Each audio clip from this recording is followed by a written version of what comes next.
I'm Sarah. This is the Cosco Scenera Extend. It is replacing the Cosco Scenera Next. This is their new cheapest rear facing seat. So it's the same price point as the Cosco Scenera Next. It's just a little bit taller, the shell's taller, the top slot's a little higher, and it's wider. It's not the nice narrow seat that we have grown accustomed to, but I still like the seat. That being said, the lower anchors are going to come in a bag. You're going to want to hook them on if you're doing a seatbelt install. You're also going to want to make sure that the top tether is hooked. Oh, where's that hook again? Lost it already. Oh, there it is. So the top tether hook is right here, up underneath the cover. All right, rear facing, there are two level lines. I will put a picture of them right here. So make sure you look at that. The more reclined, you rear face from 5 pounds, which is the minimum for this seat, or 19 inches, also a minimum. So that child has to be 5 pounds and 19 inches to use this seat. If they are that small, you want to look at the manual for the extra routing. There is some things you can do to make the harness routing smaller. It won't come that way though. And then it rear faces at that lower level line until 30 pounds and 34.3 inches.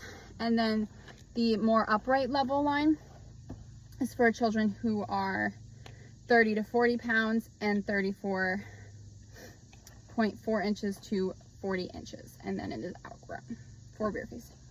Forward facing, it goes to 44 inches. You cannot forward face until that 34.4 inches or 30 pounds is met. So when you're moving to that top level line, if your child's like 4, you can forward face them.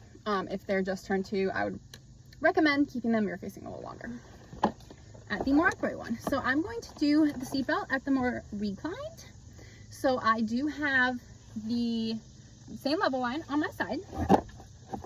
Okay, I have found that it's easier to kind of pull this cover up all the way. And these are, the seatbelt is going to go across right here. The crotch strap does need to be in the middle slot or the innermost slot for rear facing. So I'm going to take my seatbelt. I'm going to thread it through. And I'm going to buckle it. Then I'm going to tighten. Make sure I'm still level at that more reclined. And tighten and lock my seatbelt. So side to side, front to back, it's not moving more than 1 inch. And I can replace my car seat cover for my child. Now this seat is set up for the harness straps you saw were at a higher level. That's set up for my son, who is he's 42-ish inches, so he's really close to not being able to rear face, but he can slightly rear face. He does have 1 inch above his head still and hasn't met the other maximums. He is 30 pounds, so he's got a lot of weight to go. And then if I want to uninstall it, I just unbuckle it. Now I'm going to unbuckle my lower anchors.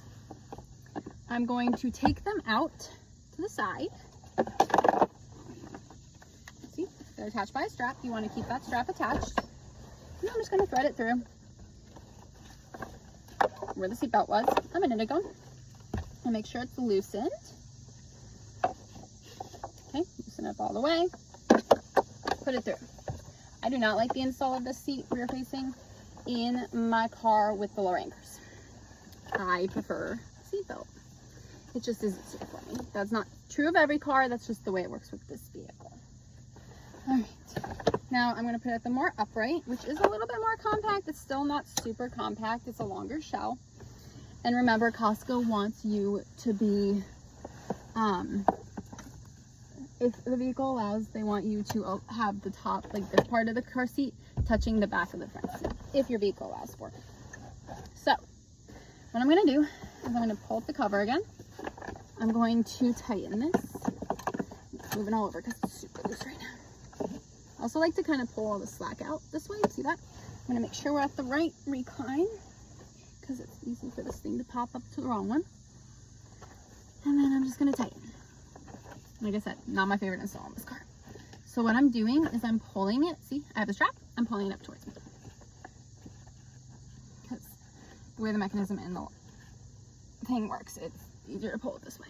Then I just feed that back through, put my cover back over in place. Make sure I'm still level, which I am.